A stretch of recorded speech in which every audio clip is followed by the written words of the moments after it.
안녕하세요. 저는 곧 60을 바라보고 있는 애엄마인데요. 제 이야기를 사연으로 남겨보고자 라디오를 찾았습니다. 어려운 형편이다 보니까 자식들 키우느라 이 한 몸 뼈 빠지게 고생해야 하는 건 사실 당연하지 않습니까? 또 이런 가난이 그렇게 악착같이 살아가지 않고는 답이 없는 인생이잖아요. 그러나 저는 가난한 지난 삶을 한탄하고자 이 글을 쓰게 된 건 아니고요. 제게는 목숨보다 중요한 아들이 있는데 아들 문제 때문에 이 사연을 쓰게 되었어요. 아들 흉을 보려는 건 아니지만 아들의 실수로 인해서 하마터면 가난보다 더 고통스러운 시간을 맞을 뻔했거든요. 정말 용기 내서 이 사연을 들려드리는 거라 부디 누구의 탓은 말아주시고 감상 부탁드립니다. 저는 남편과 결혼한 지 10년 만에 남편과 사별을 했는데요. 한순간에 홀몸이 된 저를 버티고 극복할 수 있도록 만들어준 자랑스러운 존재들이 있습니다. 바로 남편의 자리를 든든하게 채워준 두 아들이었죠.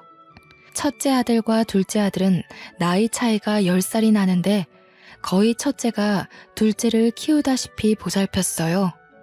그 말은 제가 둘째를 출산하자마자 남편을 잃었다는 말과도 연결이 되죠. 남편과 함께한 첫째의 출산과 달리 둘째의 출산은 제게 갑작스러운 산통이 와서 119를 불러 실려가게 된 경우였습니다. 당시 형편이 좋지 않았던 시절이라 남편이 주간일 끝나고 밤에 대리운전을 하고 있었어요. 첫째가 대신 남편한테 전화해서 제 사정을 알렸나 봐요. 뒤늦게 제 상황을 알게 된 남편이 놀라서 일을 일찍 마무리하고 급하게 병원을 오다가 교통사고를 당해버린 겁니다. 제가 출산한 몸이라서 남편이 눈 감는 그때 옆에 있어주지 못한 것이 아직도 한으로 남아있어요. 저는 당시 당장 움직이기도 힘든 몸인데다가 장례를 봐줄 사람이 없어서 바로 발인을 해야 했습니다. 첫째가 그 어린 나이에 어른들이 시키는 대로 따르면서 남편의 마지막 길을 배웅해 주었어요. 참 기특하면서도 하필 그 당시에 출산한 제 스스로가 너무 원망스러웠습니다. 남편과 저는 함께 가난했지만 남편이 늘 제게 풍족한 사랑을 주면서 버팀목이 돼주었는데요. 집안의 든든한 기둥이 사라지자 그 사실만으로 세상이 무섭고 정말 많이 힘들더라고요. 제가 당시 아이들을 두고도 어른답지 못하게 매일 밤 울었던 걸로 기억합니다. 그런 제 마음을 어린 첫째 아들이 미리부터 알고 일찍부터 철이 들어버리는데 한몫해버리고 말았죠. 첫째는 어린이일 때부터 아이답지 않았거든요. 첫째가 당시에 초등학생이었는데 갓 태어난 둘째 때문에 제대로 어리광도 한번 못 피워본 착한 아이예요. 저도 남편을 잃고 정신없는 상황에서 둘째한테만 신경을 쓰는 바람에 첫째를 많이 못 챙겼거든요. 그럼에도 첫째는 불평도 없었고 학업 성적이 떨어지는 것도 아니었습니다. 오히려 반장까지 하면서 반에서 모범을 보였어요. 첫째가 꼭 받아오는 상이 하나 있었는데 학교 생활과 타 학생들에게 모범이 되면 주어지는 표창장을 매년마다 받아오더라고요. 그럴 때면 둘째만 챙기느라 첫째의 학교 생활을 들여다봐주지 못한 것이 얼마나 미안한지 모릅니다. 아직까지도 첫째 아들만 생각하면 엄마 노릇 한번 못해준 게 그렇게 후회와 미련이 남아요. 알지만 그럼에도 불구하고 당시 제겐 갓난아기인 둘째가 너무도 큰 영역을 차지하고 있었어요. 한 번씩은 제가 아이에게 해선 안 될 기대를 첫째에게 바라면서 화낼 때가 있었는데요. 호준아, 엄마가 동생한테서 눈 떼지 말라고 그랬잖아. 아유, 애 머리 빨개진 것 좀 봐. 멍들겠네. 이런 데 올려놓으면 금세 구부러진다고 몇 번을 얘기했어. 내가 분명히 보고 있었는데 잠깐 화장실 다녀온 건데 호영이 어떡해? 많이 다쳤어? 다음에는 더 조심할게. 죄송해요. 지금 생각해도 제가 유독 첫째한테는 참 계모 같은 엄마였죠. 그 어린이가 저 때문에 친구들과 놀지도 못하고 갓난아기를 봐야 하는 그 심정을 제가 차마 이해해주지 못했으니까요. 아무것도 모르는 첫째가 갓난아기를 돌보는 건 정말 말도 안 되는 일이잖아요. 둘째에게도 잘못된 육아 방식이고 첫째에게도 참 못할 짓을 하고 말았습니다. 하지만 그 당시에는 왜 그렇게 자꾸 첫째가 어리다는 사실을 잊어버리고 계속 첫째에게 과한 의지를 했는지 모르겠습니다. 아무리 사정이 힘들고 혼자서 두 아이를 기르는 것이 버겁다고 해도 내 아이한테 그러면 안 되는 거였는데 저도 현재 많이 반성하고 있답니다. 첫째는 제 꾸짖음에 서운해서 엇나갈 법도 한데 동생을 더 잘 보려고만 했지 결단코 제게 반항하거나 윽박지른 적이 단 한 번도 없었어요. 제가 가끔씩 구했던 일이 아파트 청소였는데 첫째가 학교 안 가는 날이면 동생까지 업고서 같이 청소를 도와주곤 했습니다. 그게 아파트 단지에 소문이 나는지 지나가는 주민들이 전부 우리 첫째를 보면서 경악을 금치 못했고 일부러 저희를 들여다보러 오는 사람들도 있었습니다. 어머나, 조그마한 애가 아기를 업고 있네. 기특하긴 한데 너무 힘들겠다. 얘, 너 힘들지 않니? 엄마 혼자 청소해도 되니까 집에 가는 게 좋지 않겠어? 아니요, 하나도 안 힘든데요. 저는 어려서 힘 많아요. 엄마가 저보다 나이 많으니까 더 힘들겠죠. 세상에, 어쩜 이렇게 모난 것 없이 자랐을까? 이모가 아들을 너무 잘 키웠네. 어떻게 이렇게 잘 키우셨대요? 말년에 복 받겠어요. 첫째는 지나가는 아파트 주민들이 그 착한 심성을 고스란히 느낄 정도로 정말 잘난 아들이었습니다. 저는 항상 첫째의 나이를 잊고 지내다가 주민들에게 그런 말을 들을 때면 뒤늦게 죄책감을 느꼈죠. 어느 집에서 아이가 아기를 업고 계단 청소를 하게 만들겠어요? 그렇다 해도 둘째가 있는 이상 첫째보다는 둘째를 더 챙길 수밖에 없는 처지였어요. 둘째는 항상 첫째보다 10살이나 어린 약한 존재였으니까요. 저는 그곳에서 첫째를 고등학교 보낼 때까지 일을 했던 걸로 압니다. 고등학생이 된 첫째는 사춘기 시기에도 불평 한 번 안 하고 그때까지 제 일을 도왔어요. 오히려 첫째의 지극한 효심은 나이를 먹고서 더 커지더라고요. 초등학생이 된 둘째의 연락도 첫째가 꼬박 받으며 둘째가 학교를 하교하면 늘 데리러 가고 그랬습니다. 제가 둘째 걱정을 덜 수 있도록 첫째가 저보다 먼저 나서서 자기 동생을 잘 챙겼죠. 제가 남편을 잃어 무너져 내릴 뻔했던 마음을 붙들고 힘낼 수 있었던 건 솔직히 첫째의 덕이 다했다고 봅니다. 그러나 속 한 번 썩인 적 없던 첫째가 딱 한 번 큰일을 낸 적이 있었는데요. 그날은 첫째가 모의고사 문제로 선생님과 상담을 해야 해서 아파트 청소를 늦게 도와주러 온 날이었습니다. 그날 둘째도 초등학생이다 보니까 알아서 제가 일하는 곳에 왔고 둘째가 얌전히 기다리고 있으니 첫째에겐 바쁘니까 굳이 안 와도 된다고 말을 했거든요. 그런데도 첫째가 귀엽고 찾아왔더라고요. 그런데 하필 제가 그날에 청소를 하다가 실수로 이 아파트를 찾아온 손님의 어린 딸에게 더러운 물을 튀기는 바람에 한바탕 난동이 벌어진 거 아니겠습니까? 여태 일하면서 실수 한 번 한 적이 없던 저도 그날은 놀라서 우왕좌왕하며 많이 당황했습니다.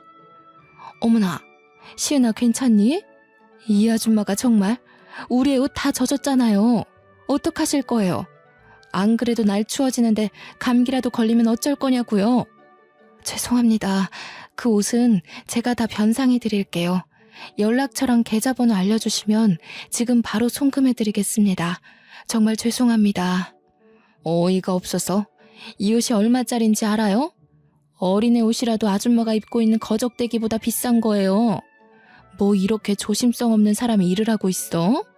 어디서 고용한 거래요? 여기는 사람 뽑을 때 테스트도 안 해보고 뽑나 봐?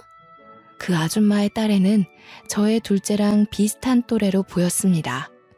제가 봤는데 물이 아이 스타킹으로 살짝 튀었거든요. 물론 그마저도 제 실수가 맞아서 떳떳하게 주장할 입장은 아니었지만 솔직히 아이가 좀 유독 유난스럽게 엉엉 우는 겁니다. 그 때문에 아줌마도 더 역정을 내면서 일이 더 커지는 느낌이었어요. 이 모든 걸 아이스크림 쪽쪽 빨면서 지켜보고 있던 둘째가 그 아이에게 다가가 먹던 아이스크림을 내밀더라고요. 그러자 그 딸애가 울음을 뚝 그치는 게 아니겠어요? 딸애가 우리 둘째가 주는 아이스크림을 받으려고 하는데 그 순간 아줌마가 그걸 탁 내치는 바람에 아이스크림이 바닥에 떨어졌습니다. 둘째가 좋은 마음으로 아이에게 사과를 표현했다는 걸 알아서 저는 당시 둘째가 받았을 상처가 조금 걱정되더군요. 이 꼬맹이가 더럽게 어디다 대고 그런 불량식품을 들이대? 애미나 새끼나 구질구질한 건 똑같아가지군. 더러우니까 저리 가. 얼른. 아니나 다를까 둘째가 아줌마 호통에 겁을 먹고 울먹거리기 시작했어요. 이젠 아줌마 딸이랑 제 아들이랑 둘이서 울어대는데 저는 얼른 둘째를 아줌마 곁에서 떨어뜨려 놓으며 뒤로 숨겼습니다. 잘못 없는 내 자식에게까지 불똥이 튀니 그것만큼은 도저히 봐줄 수가 없어서 한 소리 하려고 했습니다. 어른 잘못은 어른끼리 해결해야지 죄 없는 아이한테 트라우마를 남겨줄 필요는 없는 거잖아요. 그래서 아줌마한테 당장 사과하려고 소리치려 했습니다. 그런데 하필 그때 바로 첫째가 나타났지 뭡니까? 첫째는 나타나자마자 한마디 말도 안 하고 곧장 행동으로 보여줬는데 제가 청소한다고 쓰고 있던 물동이를 들어서 그 아줌마에게 사정없이 뿌려버렸습니다. 저도 놀랐고 아줌마도 화장이 흘러내리는 줄 모르고서 경직된 채 굳어 있었죠. 더러운 게 있어서 청소 좀 하려고 하는데 비켜주시죠. 냄새가 나서 물 10바가지는 더 부어야 될 것 같네요. 계속 그렇게 서 계실 거면 직접 걸레질도 해드려요? 아줌마는 뒤늦게야 첫째를 향해 크게 성화를 보였습니다. 당장 우리 첫째를 어떻게 할 것 같은 표정으로 비명을 질렀죠. 제 딴에는 너무 큰일이었던지라 저는 떨리는 심장을 부여잡으며 제 자식들을 데리고 얼른 그 자리를 빠져나왔습니다. 혹시 아줌마가 쫓아와서 거액의 돈을 변상하라고 난리를 칠까봐 도망치듯 집으로 왔어요. 김우준, 너 어디서 그런 못된 짓을 배웠니? 엄마가 그렇게 가르쳤어? 아무리 화가 나도 그렇지 어른한테 그러면 어떡해? 그런 것도 어른 취급을 해줘야 된다고? 내 식구가 뻔히 당하고 있는 걸 멍청하게 가만히 보기만 했어야 해? 내가 힘이 있는데 왜? 네가 힘이 있긴 뭐가 있어. 너 아직 고등학생이야. 저런 돈 많은 아줌마가 작정하고 우리 집안 망하게 하면 네 앞길 단번에 막히는 거라고. 세상에서 돈이란 게 얼마나 무서운 건지 아니? 종이 쪼가리 그게 별것 아닌 것 같아도 그 고작 돈 때문에 우리가 이 모양 이 꼴로 사는 거야. 엄마야 돈 때문에 힘들어봤으니까 그런 소리 하는 거겠지. 나는 이렇게 살면서도 한 번도 돈 아쉽다는 생각 해본 적 없어. 나한텐 돈보다 가족이 먼저야. 굶어 죽더라도 나는 내 가족이 그런 취급받는 거 절대 못 내버려둬. 앞으로도 오늘 같은 일 있으면 주먹을 써서라도 나설 거야. 그날이 처음으로 첫째가 제게 반항을 했던 날이었습니다. 제게는 그날 첫째의 행실이 꽤나 충격과 반성으로 다가왔어요. 엄마 일이라면 항상 발벗고 나서는 착한 아들에게서 문득 벅찬 가족애를 느꼈고 둘째 때문에 신경 못 써주는 사이 훌륭하게 자라고 있었다는 걸 깨우쳤죠. 그렇게 화를 냈던 첫째의 마음도 결국은 식구를 위한 마음이었는데 저는 그걸 알면서도 그저 참아야 했다고 가르치는 어리석은 엄마였던 겁니다. 저는 첫째의 마음을 이해하지만 그러다 어려운 우리 형편에 큰 화라도 당할까봐 그걸 더 걱정했던 것 같아요. 첫째한테 한 소리 들은 그날 이후 제 자신이 정말 창피하더군요. 가족이 없었다면 돈 같은 것도 이렇게 악착같이 비굴하게 쫓지 않았을 텐데 결국 돈이 필요한 근본적인 이유가 가족인 건데 사는 게 버거운 나머지 그 중요한 걸 잊고 있었지 뭡니까. 저는 그 아줌마의 강력한 민원 때문에 결국 일을 잘렸으나 그게 첫째 탓이라고 생각하지 않았습니다. 첫째는 자기의 욱한 성질 때문에 제가 잘린 거라고 사과를 하더군요. 그러면서 저한테 대들었던 일까지 용서를 비는데 가족을 위해서 용기 있게 나서준 아이의 기계를 어떻게 대들었다고 표현하겠습니까? 저는 첫째가 죄책감을 가지지 않도록 차분하고 진정성 있게 설명을 해주었습니다. 우리 호준이가 옳았는데 그땐 엄마가 겁이 많아서 그랬어. 엄마는 우리 형편에 마냥 고개 숙이는 게 잘 살아가는 방법이라고 생각했거든. 그런데 그날 호준이 말 듣고서 엄마 생각이 잘못됐다는 걸 알았어.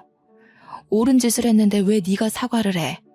엄마가 몰라서 오히려 미안하다고 말해주고 싶었어. 첫째 아들은 제 앞에서 처음으로 눈물을 보였는데요. 사춘기라서 그런지 많이 감정적인 것 같기도 하더라고요. 그래도 우리 아들 눈물을 보니까 그동안 첫째가 고된 마음을 누구한테도 기대지 못해서 얼마나 힘들었을까 그런 생각이 들었어요. 너무 가슴이 미어지는 것 있죠? 그날 밤은 둘째가 아닌 첫째 등을 토닥토닥 두들겨주면서 그 다 큰 아이를 재워줬네요. 그 이후로 가끔씩 그 아파트를 지나가면 주민들이 저희를 알아보고 아쉬워하며 안부를 물어봐주곤 했습니다. 특히 첫째를 많이 궁금해하셨는데요. 첫째가 곧 대학 입학을 앞두고 있다니까 세월 참 빠르다면서 자기 아들 생각하듯 진심으로 자랑스럽게 봐주더라고요. 그러면서 감사하게도 첫째 수능 잘 보라고 이런저런 간식 선물도 많이 받았습니다. 하지만 첫째는 대학을 가지 않는 걸 택했어요. 바로 경시 공부를 하겠다고 하는데 저는 처음에 그런 첫째의 생각을 반대했죠. 그럼에도 첫째는 완강하더라고요. 아빠 생각도 엄마랑 같았을 거야. 내 자식들 남들 하는 만큼 똑같이 누리게는 못해줘도 시켜줄 수 있는 공부는 꼭 시키자고. 아빠랑 그렇게 약속했었어. 엄마가 대학 보내줄 수 있다는데 왜 안 가겠다는 거야? 돈 때문에 그래? 나는 불의를 일으키는 사람이 너무 싫어서 경찰이 되려는 건데 경찰대학 가는 게 아니라면 굳이 대학을 갈 필요 없어. 무용지물인 스펙을 뭐하러 돈 벌어가면서 다니겠어? 공채 시험으로도 충분해. 빨리 경찰이 돼서 한 살이라도 체력 좋을 나이에 승급할 거야. 어릴 때부터 그랬지만 첫째의 결정은 제가 어떻게 말릴 수가 없어요. 물론 내버려 두더라도 그게 염려되는 건 없었습니다. 첫째가 제 알아서 잘하는 것도 있고 꼭 한다면 하는 아이였거든요. 그렇게 바로 공채 시험 준비에 돌입한 첫째는 낙방 한 번 없이 합격해서 형사과에 지원하여 지금은 제법 기수가 찬 형사가 되었습니다. 이건 아들이 나중에 알려준 사실인데 사실 경찰대학을 갈 학점이 충분히 되었다고 해요. 등록금이 저한테 부담이 될까봐 말을 못했었고 이유가 돈 때문이라고 말하면 엄마가 어떻게 해서든 자기를 대학교로 보낼까봐 숨겼다고 하네요. 성적에 대해서 알리지 말아달라고 고등학교 담임 선생님한테 따로 부탁까지 했다는 거 아니겠어요? 이런 철두철미한 아이를 제가 어찌 이기겠습니까? 첫째가 번듯한 직장인이 되어주는 덕분에 우리 가정은 제법 빠르게 안정을 찾았어요. 청소 일을 잘리는 바람에 고깃집에서 불판 닦는 일을 하던 저는 첫째의 제안으로 일을 완전 관두게 되었고요. 둘째는 첫째가 보내주는 돈 덕분에 수월하게 대학을 갈 수 있게 되었습니다. 둘째도 형을 따라 대학을 가지 않고 바로 직장인이 되길 원했지만 첫째가 둘째만큼은 대학을 가서 좀 더 대접받는 삶을 살길 바라더라고요. 형은 대학 안 가도 돈 잘 벌고 있잖아. 나도 굳이 대학 갈 필요 없다고 생각했어. 자격증 준비하고 혼자 공부해서 취업할래. 형, 여기까지 오는데 엄청 힘들었어. 그래도 형은 맷집이 강해서 어느 누가 질타를 해도 쉽게 이겨낼 고집이 있었거든. 근데 우리 착한 호영이는 마음이 여리잖아. 그래서 형은 호영이가 좋은 스펙 쌓아서 형보다 더 좋은 직업을 가졌으면 좋겠어. 그것도 또 하나의 힘이 되거든. 저는 우리 가정이 올바른 길로 나아갈 수 있는 것이 모두 첫째 혼자 이뤄낸 성과라고 생각했습니다. 그러나 첫째는 늘 저한테 은혜를 빚졌다고만 하는 거 아닙니까? 갚으려면 한참 멀었으니까 저더러 효도받을 기대하라고 하는데 얼마나 든든한지 모릅니다. 아들 둘을 이렇게 멋지게 키워놓으니까 문득 오랜만에 남편 생각이 나더라고요. 남편이 둘째는 보지 못했지만 첫째와의 추억은 많이 가지고 있었는데 마냥 어린아이였던 첫째가 이리 멋지게 커준 걸 보고 얼마나 기특해할까 그 얼굴이 선명하게 상상되는 거 있죠.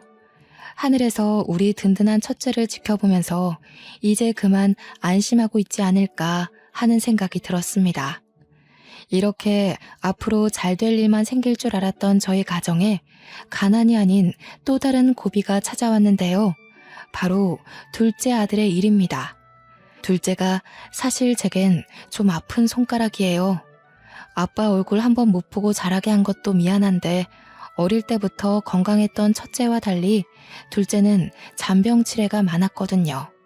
그래서 첫째보다 더 많이 살펴보고 돌보기도 했습니다. 첫째도 허약한 동생을 알아서 걱정하고 챙기고 신경 썼죠. 어쩌면 우리 둘째가 여전히 품 안의 아이같이 느껴지는 건 저와 첫째가 그만큼 둘째에 대한 걱정이 앞섰기 때문이었어요. 그런데 그렇게 얌전하기만 하던 둘째가 뜻밖의 우리 가정을 구렁텅이로 빠뜨릴 뻔한 적이 있는데요. 대학을 졸업한 둘째가 취업도 한번 해보지 않았는데 뜬금없이 결혼을 하겠다고 하는 거 아니겠습니까? 그날 밥을 먹다가 그 어처구니 없는 소리를 듣고 저랑 첫째가 놀라서 밥숟가락을 놓았습니다. 뭐라고? 호영아, 방금 결혼이라고 했니? 갑자기 무슨 결혼을 해? 너 이제 취업도 해야 되고 학교도 막 졸업해서 할 것도 많잖아. 그날이 아직도 제 가슴을 뛰게 만들 만큼 놀란 일이었는데요. 당시에도 심장이 너무 두근거렸지만 꾹 참고서 조심스레 물었습니다. 그러나 둘째는 식탁 앞에서 고개도 못 들고 우물거리기만 하더군요. 그러니 지켜보던 첫째가 뒤늦게 둘째를 타이르며 동생의 생각을 바꾸려 노력했죠. 결혼하겠다는 의견을 반대하는 게 아니야. 어떤 사람인진 모르겠지만 뭘 그렇게 서두르냐는 거지. 취업부터 한 뒤에 자리 잡고 해도 늦지 않아. 그래, 맞다. 호영아, 형 말이 맞아. 옛날이야 일찍부터 결혼을 했었지만 지금은 시대가 달라졌잖니. 너도 알 거 아니야. 요즘 애들이 네 나이에 어떤 일을 하는지. 결혼은 나중에 30 중반쯤 해도 늦지 않아. 저와 첫째는 나름대로 둘째의 마음을 존중하면서 그 생각을 돌리려고 했습니다. 그러나 둘째가 뒤이어 하는 말에 결국 첫째가 먼저 평정심을 잃고 말았지 뭡니까. 저도 둘째의 뒤은 고백에 너무 놀라 숨이 멎는 줄 알았습니다. 그게 무슨 소리야? 임신이라니? 지금 사고를 쳤다는 얘기야? 너 이거 사실 맞아? 도대체 밖에서 무슨 짓을 하고 다니는 거야? 같은 과 여자애랑 사귀고 있었는데 술 먹고 실수를 해서 나도 모르고 있었는데 알고 보니 임신이라고 하더라고. 사진도 있어. 둘째가 휴대폰으로 보여주는 초음파 사진에 저는 심장이 내려앉았고 첫째는 더 큰 소리로 둘째를 나무랐습니다. 둘째는 잘못했다고 할 뿐이었어요. 이게 다 무슨 일이라니. 어머나, 여보, 우리 아들이 어떻게 이런 큰일을... 이 사실을 여자 쪽에도 알고 있을 거 아니니. 그쪽에선 얼마나 더 청천벽력이겠어. 아이고 준아, 네 동생을 어쩌면 좋아. 이 일을 어떡하니? 저희끼리 날고 긴다고 상황이 달라지는 게 아니라는 거 압니다. 결국엔 정해진 길을 따라 걸을 수밖에 없다는 것도 알고 있었고요. 한참을 소갈이 하다가 저는 할 수 없이 둘째가 임신시켰다는 그 여자를 데려오라고 했습니다. 첫째가 나서서 반대를 했지만 저는 첫째까지 설득시켜서 일단 그 아가씨를 한번 만나보기라도 하자고 했어요. 그렇게 며칠 뒤 둘째가 데려온 앳된 아가씨를 만났는데요. 그 아가씨는 둘째보다 한 살이 적었고 배가 살짝 불러있더라고요. 아무래도 임신을 하고 나서 곧바로 저희에게 밝힌 게 아닌 듯했어요. 듣자 하니 아가씨는 이미 식구들에게 임신 사실을 알리고 제 아들과의 결혼을 허락받았다고 하네요. 저는 아가씨 쪽에서 그렇게 빠른 결정이 내려질 줄 몰랐던지라 솔직히 좀 당황했습니다. 여자 쪽에서 어떻게 내 딸한테 그런 짓을 했냐고 제 아들을 나무랄 줄 알았거든요. 생각보다 많이 시원한 여자 쪽 식구에 놀라 있는데 뒤이어 아가씨가 하는 말은 저를 더 당황하게 만들었습니다. 어머님께서 허락만 해주시면 저희 어머님 집에 바로 합가를 할까 해요. 결혼식 하기엔 돈이 없으니까 이 집 들어오게 되면 혼인신고 먼저 하려고요. 허락해 주실 거죠? 신혼 차릴 여건이 안 되니까 분가보단 합가를 하는 게 좋겠죠. 그런데 둘이 경제적으로 준비된 것도 없으면서 뭘 어쩌겠다고 그런 실수를 저질렀어요? 어릴수록 더 조심했어야지.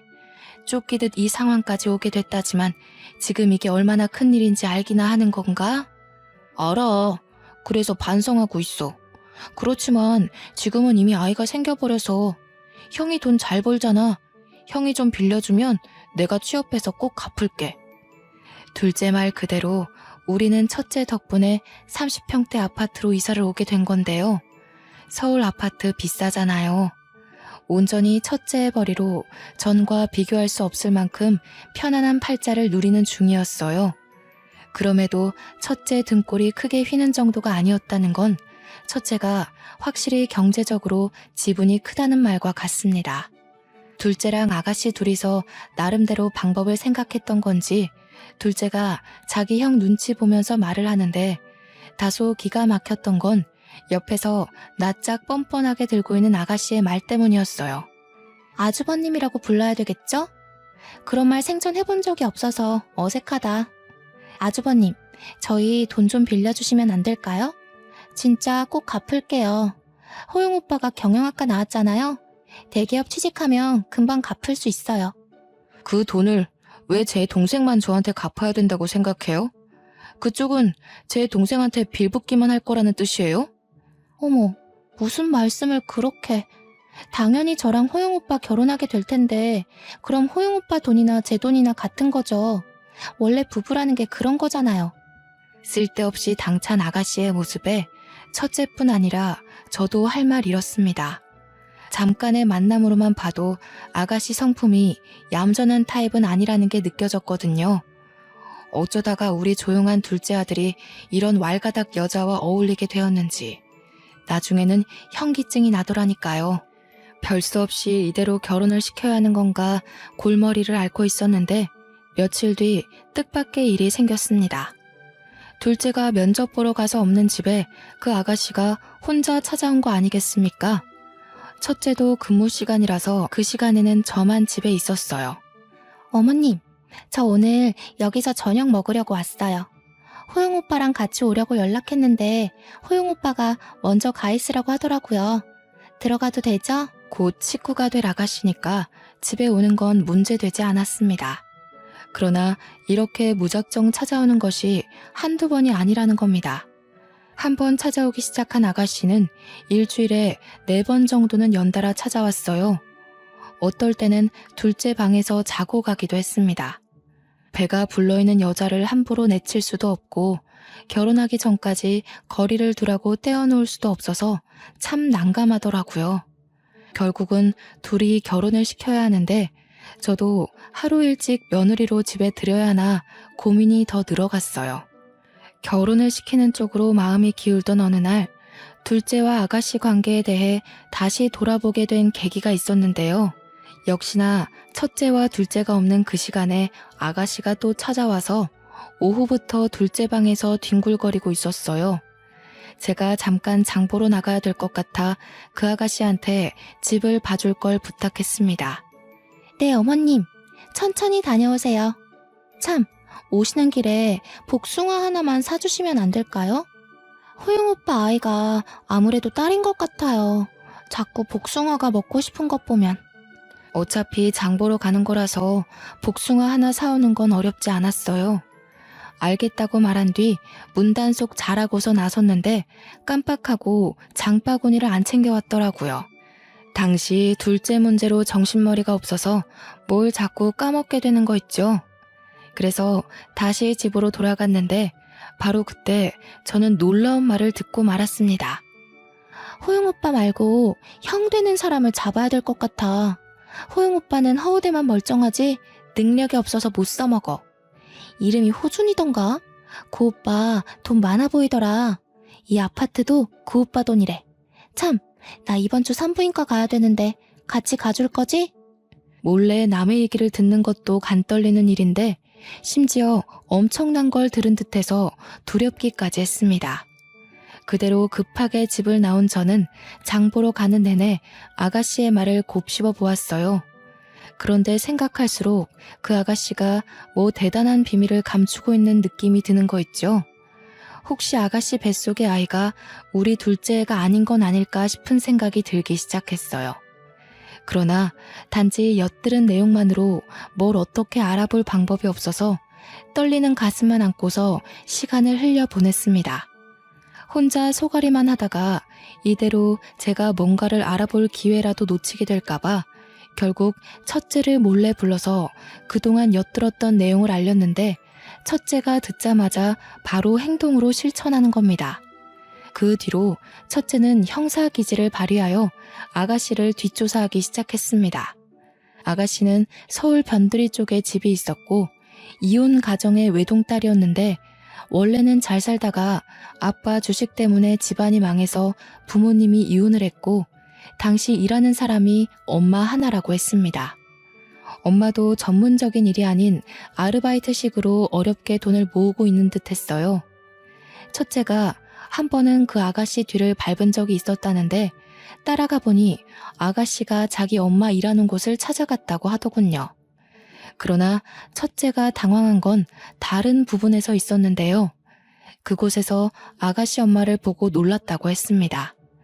그래서 더는 지켜보지 못하고 그대로 사진 몇 장만 찍고 바로 돌아왔다네요. 그리곤 그날 오후 어김없이 아가씨가 집을 찾아왔을 때 첫째가 그 사진을 처음 보여줬는데 아가씨가 엄청 당황하는 거 아닙니까? 지금 사람 뒤 밟았어요? 형사라고 그렇게 막 함부로 사람 미행해도 되는 거예요? 사진은 왜 찍는데요?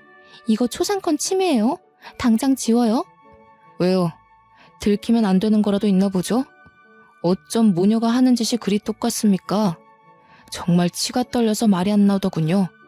엄마도 봐봐. 이 아줌마 알 거야. 첫째가 보여주는 사진을 봤는데 사진 속 아줌마를 어디서 본 것 같긴 하지만 잘 기억이 나질 않았어요. 제가 고개만 갸웃거렸더니 첫째가 설명해 주더라고요. 제가 아파트 청소할 때 처음으로 민원을 넣은 아줌마라고요. 그제서야 그 악질 아줌마 얼굴이 생각났고 동시에 그 옆에 초등학생으로 보이던 딸의 얼굴까지 떠올랐어요. 바로 앞에 서 있는 아가씨를 보는데 그 어린 딸의 얼굴과 비스무리하게 겹치는 것 같기도 한 겁니다. 설마 그 아줌마 딸이 이 아가씨인가 싶더라고요. 둘째도 당시에 초등학생이었지만 자기 딴에는 큰일이어서 그런지 그때의 상황을 기억하는 것 같았어요. 우리 집 정보 알고 고의로 접근한 건 아닌 것 같으니까 그걸로 캐묻진 않을게요. 그런데 그 뱃속아이 내 동생애 맞아요? 사진 속 이 남자애 아니고요. 뭐요? 무슨 소리 하는 거예요? 호영 오빠, 오빠 형 왜 이래? 오빠가 말 좀 해봐. 어머님이랑 아주버님이 나 모욕하잖아 지금. 둘째는 과거에 그 악질 아줌마의 딸이 자기 애인이라는 걸 알고부턴 아무 말도 못하고 있었습니다. 많이 놀라고 당황한 듯 보였어요. 그리고 사진 속에는 아줌마와 아가씨 말고 남자가 하나 더 있었는데 꽤 불량스러운 사람이었거든요. 아가씨와 다정하게 포옹도 하는 사진도 있었단 말이죠. 아마 그걸 보고 둘째가 충격에 더 충격을 받은 것 같았습니다. 몇 번을 말해요. 호영 오빠에 맞다고요. 이 사람 왜 이러는 거야 정말?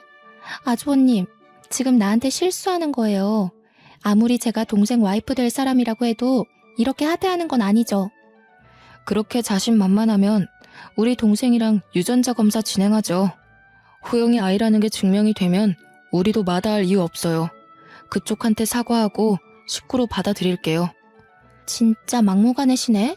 애도 안 낳았는데 무슨 유전자 검사예요. 그리고 자존심 상해서 그런 거 하기 싫은데요? 호영 오빠, 가만히 서 있지 말고 뭐라고 말 좀 해보라니까. 형 말이 맞아. 나도 이미 이걸 봐버린 이상 검사했으면 좋겠어. 시은아, 너 양수 검사해. 나도 정액 검사 받을게. 둘째까지 우리 식구 의견대로 나오자 아가씨가 크게 당황하며 싫다고 부정했는데요. 늘 아가씨 의견을 존중했던 둘째는 검사 안 할 거면 결혼도 안 할 거라고 쐐기를 박는 거 아니겠습니까? 결혼이 목적인지 아가씨는 어쩔 수 없이 꼬리를 내렸고 검사 날짜를 잡았습니다. 그리고 당일날 둘째는 검사를 했는데 둘째가 검사를 끝마치고 나올 때까지도 아가씨가 병원에 나타나지 않는 겁니다. 나중에 연락이 오길 그 이유가 병원 오는 길에 사고가 나서랍니다. 응급처치도 필요 없었을 만큼 경미한 사고였다고 하더라고요.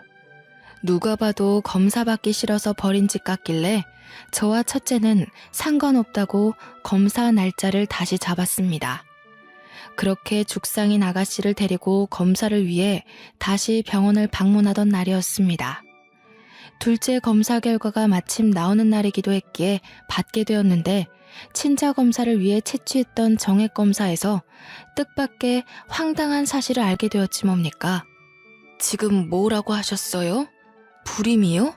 그럼 제 아들이 실수로 누굴 임신시킨다거나 나중에 결혼을 해도 평생 그럴 가능성이 없다는 말씀이세요? 임신을 아예 못한다는 게 아니고요. 지금 정자의 운동성이 다소 떨어져 있어서 자연 임신이 불가능하다는 걸 말씀드리는 거예요. 불임이더라도 정자만 있다면 인공수정이든 시험관이든 시도해서 아이를 가질 수도 있습니다. 의사의 불임 판정에 식구들 다 놀랐지만 무엇보다 크게 당황한 건 같이 듣고 있던 아가씨였습니다. 어디서 머리 굴릴 새도 없이 함께 있었기 때문에 이젠 빼도 박도 못하게 상황을 직면하게 된 거죠. 둘째 아들이 딱 한 번 아가씨와 실수를 했다는데 자연 임신이 불가능한 불임이 여러 번 시도해도 안 되는 걸 한 번만에 아이가 생겼다라. 그게 가능할 리 없지 않나요? 아가씨가 다짜고짜 달아나려는 걸 첫째가 붙잡아 가까운 의자로 앉혔는데요.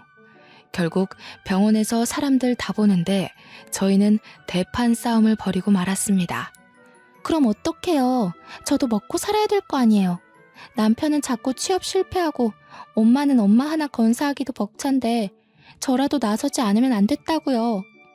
그게 고작 우리 착한 아들 발목 붙잡는 거였어요? 겁도 없이 사기 결혼 시도하려고 했던 거예요?